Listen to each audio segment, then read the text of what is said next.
What are you doing with my Omnitrix? My Omnitrix?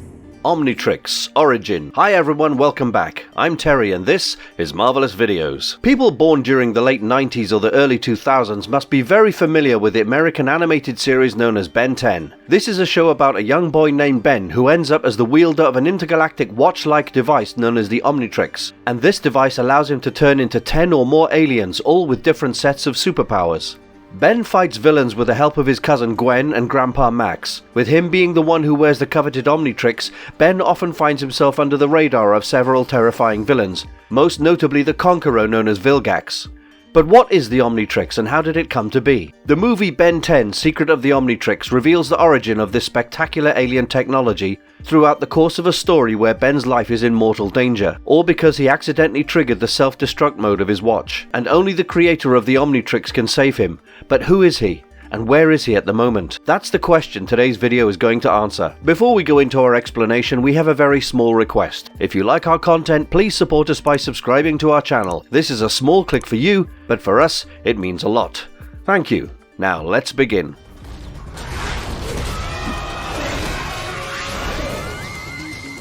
What is the Omnitrix? The Omnitrix, also known as the Omnimatrix, is a special watch-like device that allows its user to turn into any alien configured within the watch's arsenal. In the pilot episode of Ben 10's And Then There Were 10, the Omnitrix wraps itself around Ben's wrist, giving him access to 10 aliens: Forearms, Wild Mutt, Diamond Head, Heat Blast, Upgrade, XLR8, Grey Matter, Ghost Freak, Stinkfly and Ripjaws.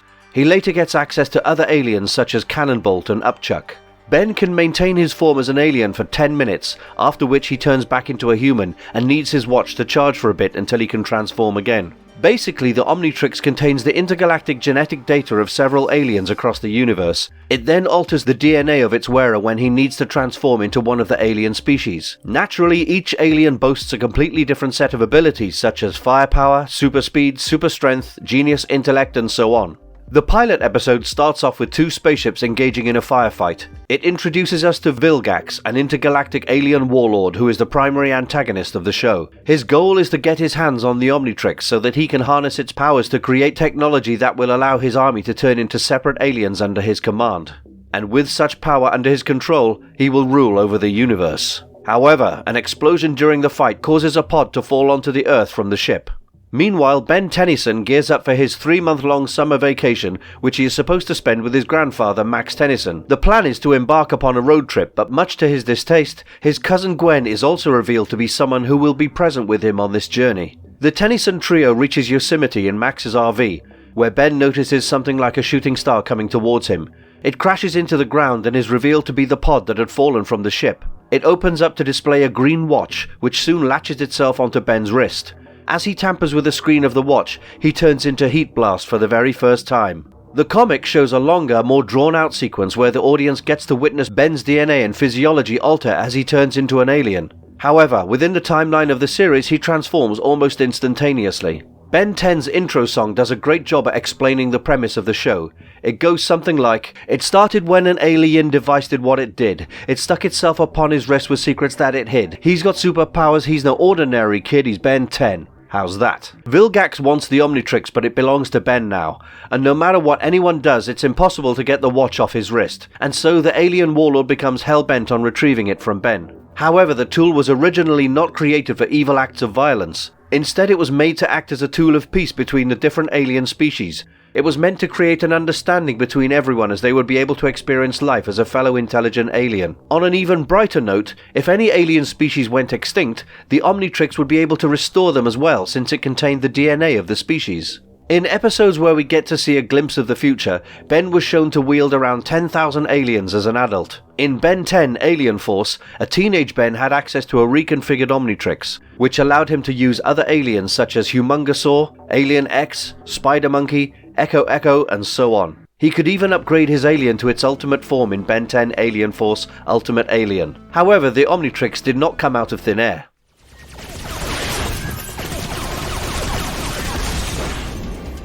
Origin of the Omnitrix.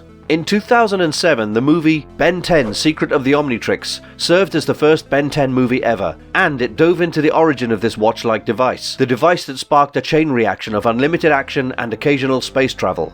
The movie opens with Max and Gwen chained to a ceiling thanks to the crazy scientist known as Dr. Animo, a popular villain in the franchise. He's built a device which has been hooked to a nuclear reactor. On detonation, it'll act as a DNA bomb and cause the world's population to devolve. Ben breaks in as Heat Blast and saves his grandpa and cousin.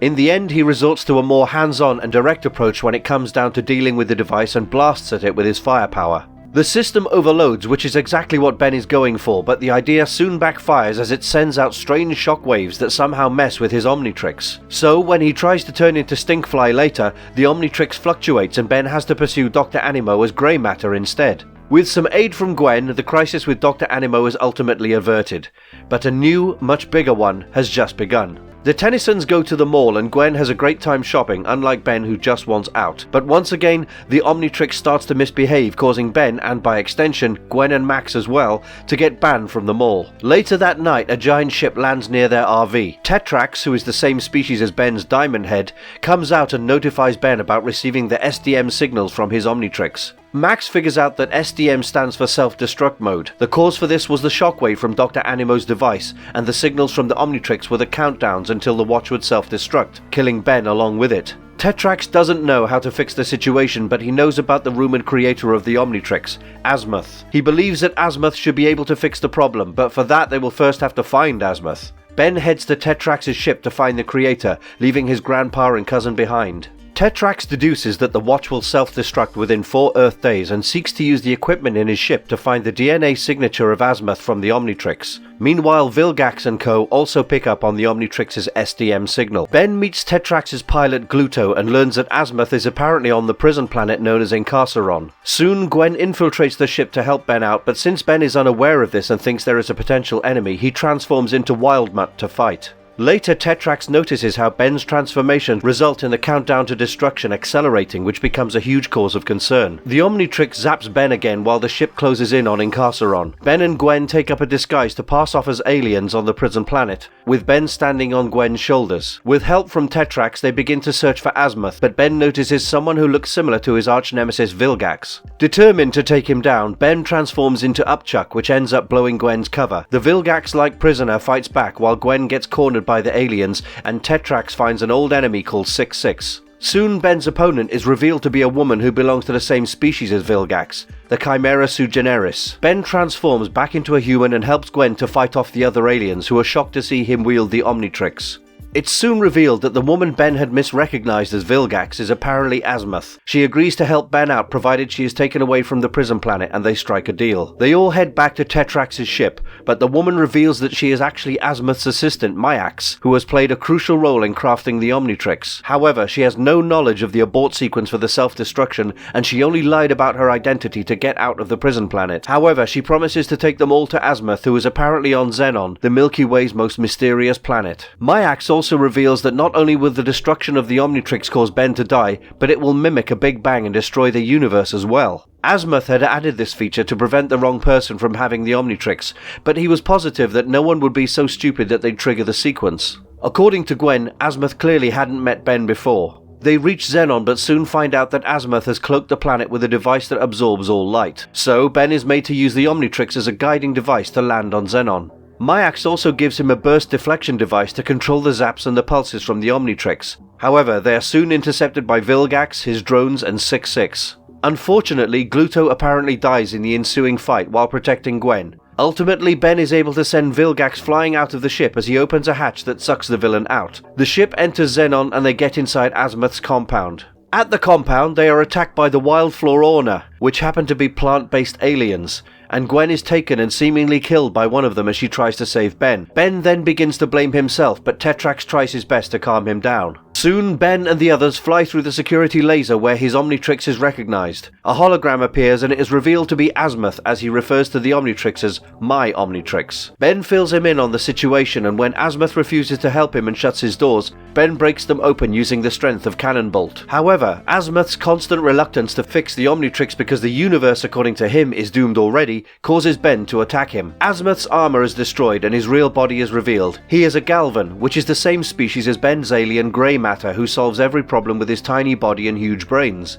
Azmuth reveals why he had created the Omnitrix: to encourage interspecies understanding. As such, he did not agree with how Ben had weaponized it to enjoy the glory of being a hero, and of course, he didn't want a violent being like Vilgax to get it either. Soon, Vilgax, his drones and 6-6 appear once again, but Gwen and Gluto are also revealed to be alive. Ben removes the burst deflection device from his watch to release a huge energy blast which takes his opponents down. The Omnitrix reaches its peak with reference to the countdown, but Azmuth finally deactivates it as he removes the dial. Ben was under the impression that the deactivation of the bomb will cause him to lose the Omnitrix and give up on being a hero, and that's what was supposed to be. But since Ben was able to win Azmuth over, the Galvan soon reactivated the Omnitrix and gave him the power of a new, super strong alien called Tokustar. And with his new power, Ben soon takes down Vilgax and his forces. Before heading home, Ben returns the Omnitrix to Azmuth, who surprisingly allows the hero to keep it. He is then dropped off on Earth alongside Gwen by Tetrax, and they all go back to their lives.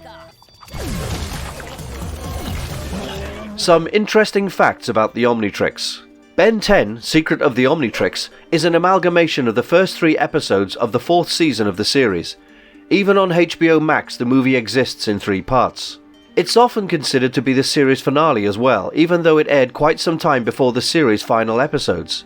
The intro music in the film sounds like the one from Ben 10 Alien Force instead of the more popular Ben 10 theme song, so it makes sense for the movie to be the arc that closes the first series and then transcends into the second one. Even though the movie gets into the origin of the Omnitrix and its creator, it doesn't go over a very astounding piece of information. Azmuth had originally created the Omnitrix for Max Tennyson, who was a plumber, a fighter in an intergalactic law enforcement organization that safeguarded the universe. The reason why Ben was able to wield the Omnitrix was due to him being a close genetic match of Max's. Even Gwen is seen wielding the Omnitrix in an episode called Gwen 10, and that probably has something to do with Gwen being a close genetic match of Max's as well. The Omnitrix is also programmed to have millions of DNA samples instead of the thousands that had initially been alluded to in the first Ben 10 series. One of the more obvious DNA samples belonged to the Galvans, that is Azmuth and Grey Matter species. However, Azmuth did not use his DNA for the Omnitrix. But the watch-like device did have Vilgax's DNA. That is up until a certain point when a power surge malfunction caused Vilgax's DNA to get deleted. But what do you think of Ben 10 and the Omnitrix? And if you liked our content, don't forget to leave a like and subscribe to us if you haven't already.